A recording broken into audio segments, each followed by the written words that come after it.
PM की rally में सुरक्षा में चूक, फर्जी सैनिक रैली में 1.5 घंटे पहले किया गया गिरफ्तार। आरोपी ने की थी वीवीआईपी एरिया में घुसने की कोशिश।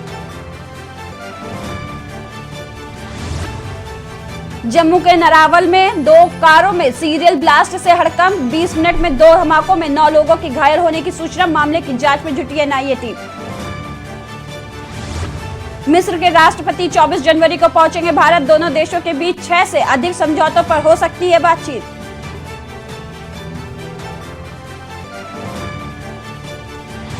PM Modi DGP IGP conference में लेंगे हिस्सा। नेशनल सिक्योरिटी के लिए फ्यूचर स्ट्रेटजी पर होगी चर्चा। 350 सीनियर पुलिस अधिकारी होंगे मौजूद। G20 समिट के लिए वॉकथॉन लखनऊ में सीएम योगी ने दिखाई हरी झंडी। कहा पीएम मोदी के नेतृत्व में आगे बढ़ रहा है यूपी।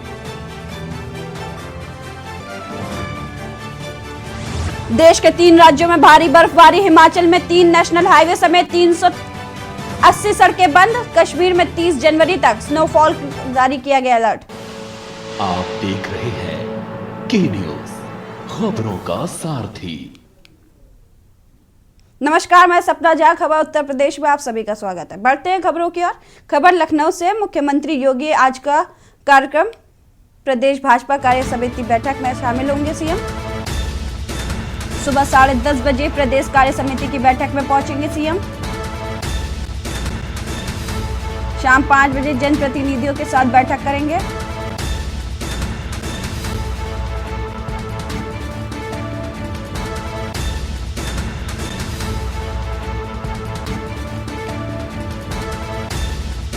मुख्यमंत्री योगी आदित्यनाथ का आज का कार्यक्रम प्रदेश भाजपा कार्य समिति बैठक में शामिल होंगे। सीएम योगी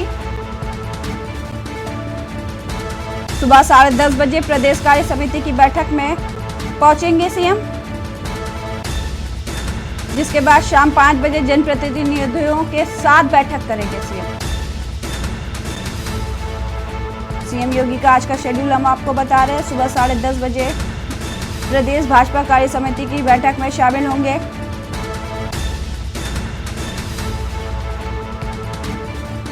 जिसके बाद शाम 5 बजे जनप्रतिनिधियों के साथ बैठक करेंगे। सीएम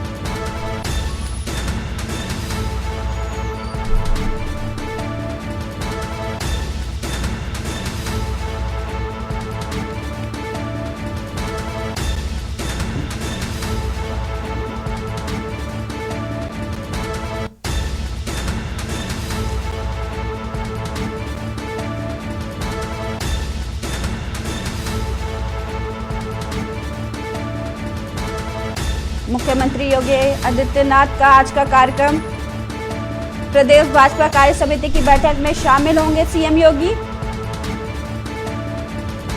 सुबह 10:30 बजे प्रदेश कार्य समिति की बैठक में पहुंचेंगे। शाम 5 बजे जनप्रतिनिधियों के साथ बैठक करेंगे।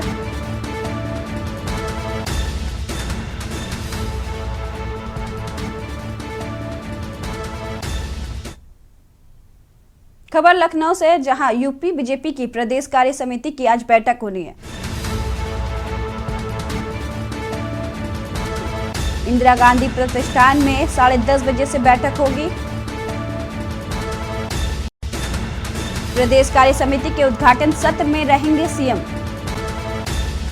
बीजेपी राष्ट्रीय महामंत्री अरुण सिंह भी रहेंगे मौजूद। खबर आपको लखनऊ से बता रहे हैं। यूपी बीजेपी की प्रदेश कार्य समिति की बैठक होनी है आज इंदिरा गांधी प्रतिष्ठान में। सुबह 10:30 बजे से ये बैठक होगी और इसके उद्घाटन सत्र में सीएम शामिल रहेंगे। इनके अलावा बीजेपी राष्ट्रीय महामंत्री अरुण सिंह भी शामिल होने वाले हैं। खबर आपको लखनऊ से बता रहे हैं। यूपी बीजेपी की कार्य समिति की बैठक आज होनी है। सुबह 10:30 बजे इंदिरा गांधी प्रतिष्ठान में बैठक का आयोजन किया जाना है। प्रदेश कार्य समिति के उद्घाटन सत्र में सीएम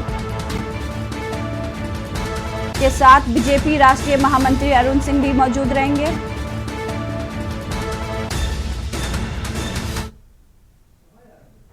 राष्ट्रीय स्वयंसेवक संघ महामंत्री प्रचारक डॉक्टर इंद्रेश कुमार ने के नेतृत्व में अंतर्राष्ट्रीय स्तर पर गौरक्षा वाहिनी गौरक्षा सेवा संघ न्यास की स्थापना वर्ष 2015 में की गई, जिसका उद्देश्य पूरे देश में गौरक्षों को इस मिशन के तहत संगठित करना है। इसी मिशन के तहत मकर संक्रांति के पावन पर्व पर शनिवार को उत्तर प्रदेश की औद्योगिक नगरी कानपुर के अशोक नगर में केंद्रीय कार्यालय का उद्घाटन फीता काटकर व नारियल फोड़कर किया गया।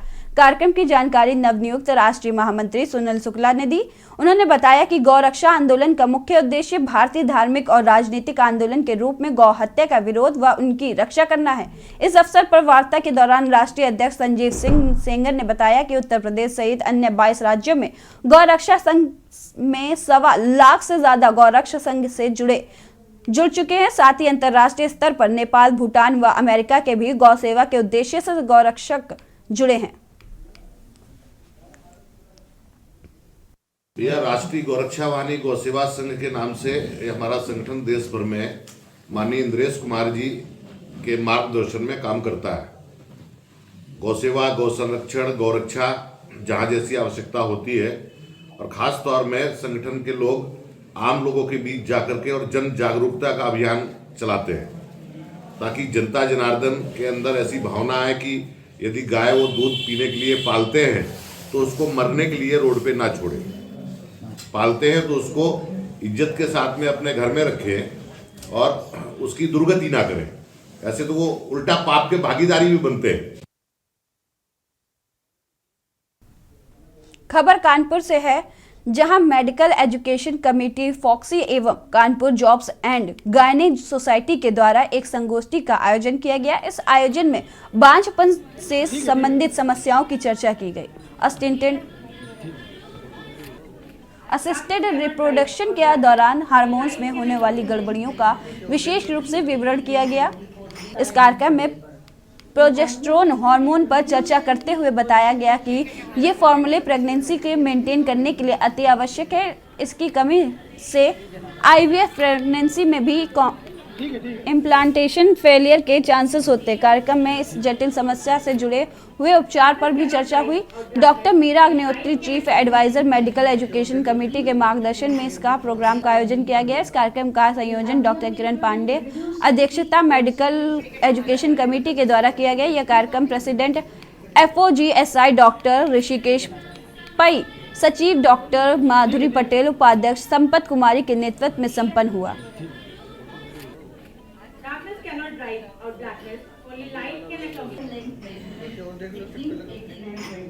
Timing for labor. In amniotic fluid, it reduces the concentration.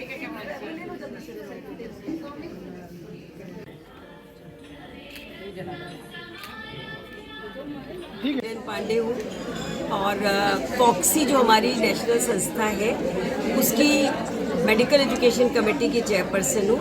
आज का ये जो प्रोग्राम कराया जा रहा है ये उसी के अंतर्गत है और आज हम चर्चा कर रहे हैं उन मॉलिक्यूल्स की, उन हार्मोन्स की जो हमारे इनफर्टिलिटी, बांझपन के इलाज में बहुत महत्वपूर्ण है। सब कुछ करने के बाद भी बांझपन जो है एक ऐसी समस्या बना हुआ है जिसके किसी भी बहुत सारे टेस्ट करने के बाद, बहुत तरीके के इलाज करने के बाद हमेशा संभावना बनी रहती है कि कुछ फेलियर हो गया, कभी सक्सेसफुल हुआ, कभी नहीं सक्सेसफुल हुआ।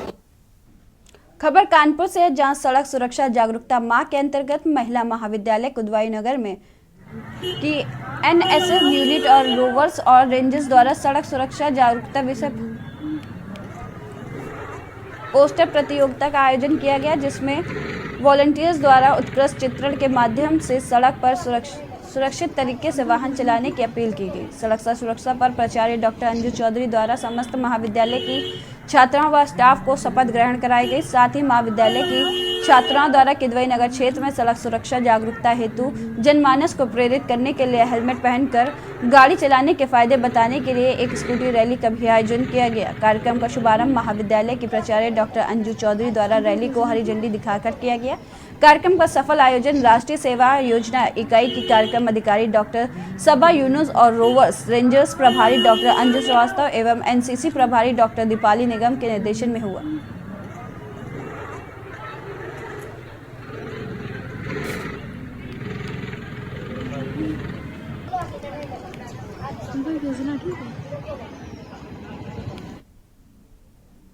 मुस्लिम सामुदायिक की नाराजगी दूर करने को लेकर जालौन के मुख्यालय उरई की बजरिया में सपा नेता स्वर्गवासी कमर अहमद के निधन के बाद श्रद्धांजलि देने पहुंचे समाजवादी पार्टी के प्रदेश अध्यक्ष नरेंद्र उत्तम ने बड़ा बयान दिया। उन्होंने कहा है कि 2024 के चुनाव में समाजवादी पार्टी किसी भी नई पार्टी से गठबंधन नहीं करेगी। साथ ही उन्होंने कहा कि शिक्षक एमएलसी चुनाव को समाजवादी पार्टी 5 सीट जीतेगी, इसको लेकर तैयारी पूरी है। इस मौके पर सपा के वरिष्ठ नेता स्वर्गीय कमर अहमद के पुत्रगण मौजूद रहे। साथ ही उन्होंने कहा कि अगर मौका मिला तो सपा के राष्ट्रीय अध्यक्ष अखिलेश यादव भी स्वर्गवासी कमर अहमद को श्रद्धांजलि लेकर उनके घर आएंगे। बहुत वरिष्ठ नेता थे, समाजवादी नेता थे। उनके न रहने से पार्टी को और परिवार को बहुत बड़ी क्षति हुई है। उनके परिवार का दुख बांटने के लिए और कमर साहब की आत्मा की शांति के लिए ऊपर वाले से प्रार्थना करते हैं। उनके दुख में शरीक होने हम आए हैं। और हमारी पार्टी के कई हमारे ऐसे नेता जो असामयिक निधन हो गया है, उन सब सूचना के अधिकार अधिनियम के तहत मांगी गई 300 से अधिक सूचनाओं को सुनने के लिए खुद सूचना आयुक्त सुभाष चंद्र बहराइच पहुंचे। जन सूचना के तहत सुनवाई कर रहे सूचना आयुक्त सुभाष चंद्र ने 186 प्रार्थना पत्रों को सुना। सुनवाई के दौरान मिली लापरवाही को देखते हुए सूचना आयुक्त ने 20 अधिकारियों पर जुर्माना भी लगाया। मीडिया से बातचीत करते हुए सूचना आयुक्त सुभाष चंद्र ने कहा कि जन सूचना अधिकारी का दायित्व है कि वह सभी सूचनाओं का समय से जवाब दे। हालांकि सूचना के अधिकार के तहत सूचना मांगने वाले एक्टिविस्ट के खिलाफ बोलते हुए सूचना आयुक्त ने कहा कि अगर कोई एक ही विभाग से सैकड़ों की संख्या में सूचना मांगता है तो वह लोकहित के लिए उचित नहीं है। में आरटीआई मांगने का अधिकार है हर किसी को और थोक में जवाब भी दिया जाना चाहिए, लेकिन अगर कोई थोक में आरटीआई मांगता है तो उससे लोकहित जरूर पूछना चाहिए जन सूचना अधिकारियों को। लेकिन मैं ये मानता हूँ कि जो लोग थोक में आरटीआई लगाते हैं, आरटीआई कानून के प्रति वो ईमानदार नहीं है। एक प्रकार से आरटीआई कानून को उन्होंने पेशे के रूप में अंगीकार कर लिया है, जो स्वस्थ परंपरा नहीं है और इससे आरटीआई कानून का नुकसान होता है। ऐसे लोगों को मैं पेशेवर मानता हूँ और ये भी मानता हूँ कि भ्रष्टाचार की एक समानांतर रास्ता खोलने का ये प्रयास है। बरेली में महिला ने मेयर डॉक्टर उमेश गौतम पर बलात्कार का आरोप लगाया। वहीं मेयर ने आरोपों को निराधार बताया और राजनीति से प्रेरित कहा। मेयर डॉक्टर उमेश गौतम पर महिला ने गैंगरेप का आरोप लगाकर सनसनी फैला दी। आपको बता दें कि यह महिला उमेश गौतम के कार्यालय में काम करती थी।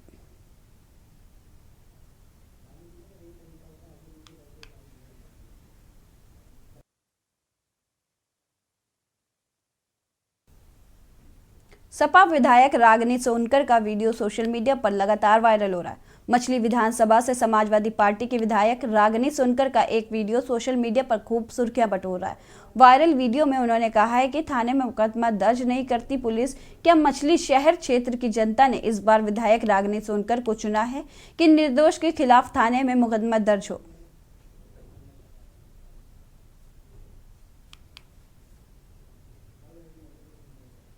ये मैं फिर से दोहराऊंगी कि ये जो सरकार है वो जनता विरोधी सरकार है, क्योंकि चाहे विधायक पक्ष का हो या विपक्ष का, उसे जनता चुनती है और जनता कभी विपक्ष में नहीं रहती। जनता हमेशा पक्ष की है। जनता की वजह से सत्ता है, जिस दिन जनता नहीं है उस दिन सत्ता नहीं है। तो जिस तरीके से इस समय जो शासन काम कर रही है, जिस तरीके से अधिकारी काम कर रहे हैं, जिस तरीके से पुलिस काम कर रही है, तो ये पूरा का पूरा सत्ता ओरिएंटेड काम हो रहा है। चाहे कहीं पे एफआईआर दर्ज कराना हो, वहाँ पे जब सत्ता पक्ष के सांसद और विधायक के फोन जाते हैं तो गलत तरीके से वहाँ पे पैरवी होती है। जो निर्दोष है उसे छोड़ दिया जाता है। लखनऊ के बीकेटी थाना क्षेत्र के साड़ा मऊ स्थित एसआर स्कूल के हॉस्टल में रहने वाली 8वीं की छात्रा की संदिग्ध हालत में मौत हो गई। 13 साल की छात्रा शुक्रवार रात खाने के बाद ग्राउंड में टहल रही थी। पुलिस ने शव को कब्जे में लेकर परिजनों को सूचना दी। पुलिस का कहना है कि परिजनों के आरोप और जांच के आधार पर आगे की कार्रवाई की जाएगी। बीकेटी इंस्पेक्टर ब्रजेश तिवारी ने बताया कि छात्रा प्रिया राठौर जालौन की रहने वाली थी और वह एसआर कॉलेज में हॉस्टल में रहकर 8वीं की पढ़ाई कर रही थी। प्रिया रोजाना की तरह सभी के साथ खाना खाई। इसके बाद ग्राउंड में टहलने निकल गई। इसी दौरान गिरकर बेहोश हो गई। हॉस्टल की वार्डन साधना सिंह उसको गंभीर हालत में हॉस्पिटल ले गई, जहां डॉक्टर ने उसको मृत घोषित कर दिया। छात्रा की मौत के बाद से हॉस्टल के बच्चों में दहशत का माहौल है। घटना को लेकर स्कूल प्रबंधन और कोई भी छात्र इस विषय पर कुछ भी बोलने को तैयार नहीं है। फोटो ही तो मेरा काम है। मिर्जापुर जिला कचहरी में चैम्बर में जज के पैर में गोली लग गई, जिसके बाद घायल जज को उपचार के लिए अस्पताल ले जाया गया। कचहरी में अपने चैम्बर में बैठे एडीजे को गाउन पहनाते समय दुर्घटनावश उनकी लाइसेंसी रिवॉल्वर जमीन पर गिरी, जिसकी वजह से चली गोली जज के पैर में लग गई। घायल जज को इलाज के लिए जिला अस्पताल में भर्ती करवाया गया। पुलिस अधीक्षक संतोष कुमार मिश्रा ने घटना की पुष्टि करते हुए बताया कि पुलिस जाँच कर रही है। मामले की जांच के लिए एडीएम और एसपी सिटी के नेतृत्व में कमेटी का गठन किया गया है। इसमें फर्दर जुडिशरी के साथ मिलकर और अंग्रेजर आज पुलिस को सूचना प्राप्त हुई कि जिला कोर्ट में एडीजे 6 श्री तलेवर सिंह गोली लगने के कारण से घायल हुए थे, जिनको जिला अस्पताल पहुंचाया गया था। जहां जाकर के जानकारी की गई तो उनके द्वारा बताया गया कि गाउन पहनते समय चैम्बर में उनका लाइसेंसी रिवॉल्वर गिर गया था, जिससे उनके पैर में गोली लगी है। डॉक्टरों के द्वारा उनके पैर में जो लगी गोली थी उसको निकाला गया है। उनकी स्थिति सामान्य बताई गई है। इसमें फर्दर जुडिशरी के साथ मिलकर और अग्रेसर जांच की जाएगी। उनकी स्थिति इस समय सामान्य है। खबर महोबा से है। यहाँ एक व्यक्ति ने पुलिस थाने के बाहर जहरीला पदार्थ खा लिया, जिससे उसकी मौत हो गई। थाने के बाहर व्यक्ति की मौत हो जाने से पुलिस महकमे में हड़कंप मचा हुआ है। वहीं परिवार में भी कोराम है। यह मामला श्रीनगर कोतवाली के अंदर का है, जहां एक व्यक्ति ने जहरीला पदार्थ खा लिया और हालत बिगड़ी तो पुलिस ने गंभीर अवस्था में उससे परिवार को सौंपकर अस्पताल भेज दिया, जहाँ डॉक्टरों ने उसे मृत घोषित कर दिया।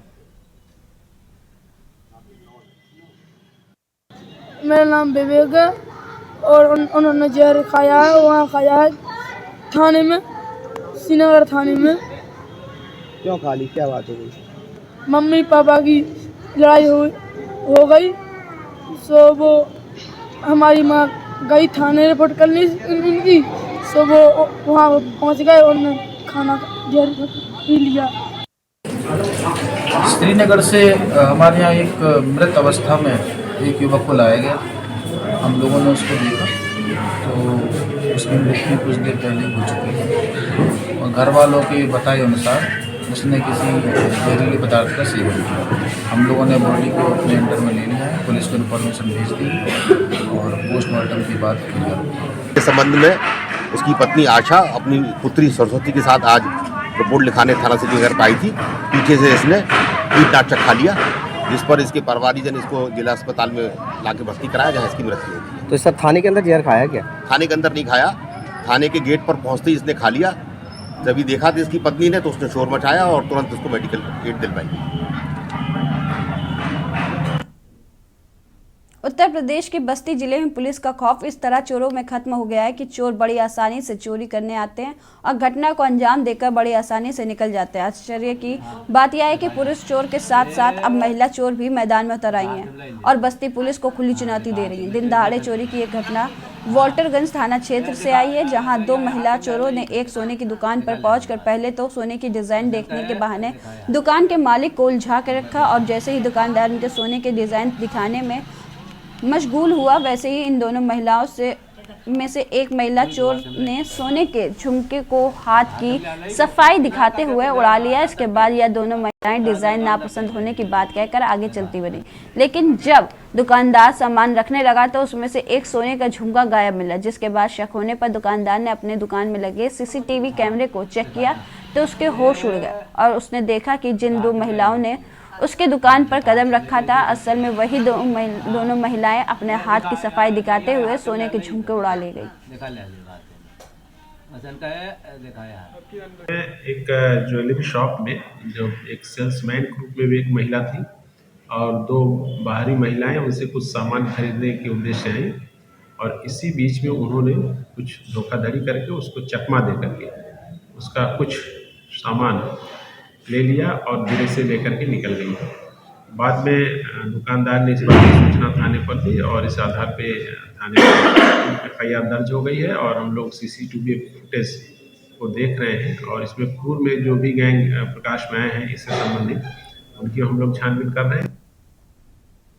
बागपत में पुलिस ने मोहल्ला कोरेशियन में पशु तस्करों को दबोचा। पुलिस की छापेमारी के दौरान 1000 से ज्यादा पशुओं के अवशेष मौके से बरामद हुए हैं। वहीं आरोपियों ने पुलिस पर हमला किया और पिस्तल लूटने का भी प्रयास किया। हमले में 3 पुलिसकर्मी घायल हुए। बागपत के कुरेशिया मोहल्ले में अवैध कटान की सूचना पर पहुंची पुलिस पर हमला कर दिया गया। धारदार हथियार से हुए हमले में पुलिस किसी तरह बची और अन्य पुलिस बल को बुलाया गया। भारी पुलिस बल के पहुंचने के बाद छापेमारी की गई तो मिनी कमेला पकड़ा गया। मौके पर 3 सीओ समेत भारी पुलिस बल तैनात की गई है।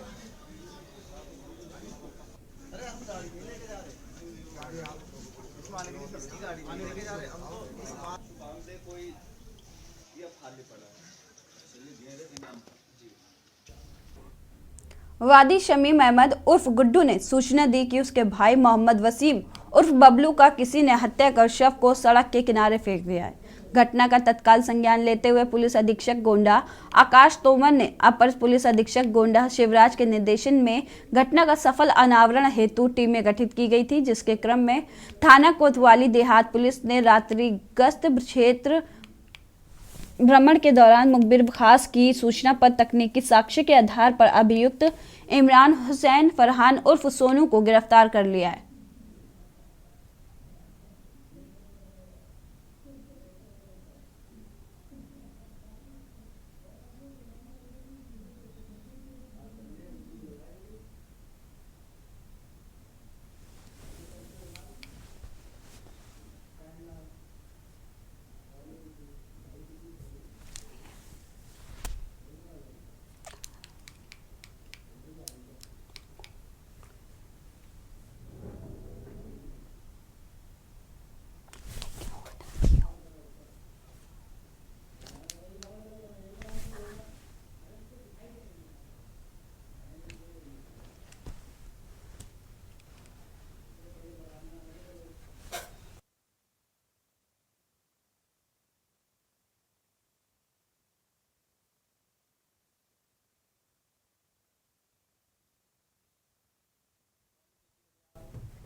वादी शमीम अहमद उर्फ गुड्डू ने सूचना दी कि उसके भाई मोहम्मद वसीम उर्फ बबलू का किसी ने हत्या कर शव को सड़क के किनारे फेंक दिया। घटना का तत्काल संज्ञान लेते हुए पुलिस अधीक्षक गोंडा आकाश तोमर ने पुलिस अधीक्षक गोंडा शिवराज के निर्देशन में घटना का सफल अनावरण हेतु टीमें गठित की गई थी, जिसके क्रम में थाना कोतवाली देहात पुलिस ने रात्रि गश्त क्षेत्र भ्रमण के दौरान मुखबिर खास की सूचना पर तकनीकी साक्ष्य के आधार पर अभियुक्त इमरान हुसैन फरहान उर्फ सोनू को गिरफ्तार कर लिया है।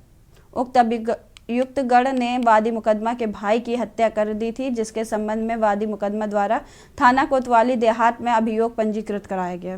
थाना कोतवाली देहात में 16 जनवरी को एक व्यक्ति के द्वारा सूचना दी गई कि उसके छोटे भाई का शव सड़क के किनारे पड़ा हुआ है। इस सूचना पर प्रभारी निरीक्षक कोतवाली देहात के द्वारा शव को कब्जे में लेकर पंचायतनामा पोस्टमार्टम की कार्रवाई की गई थी।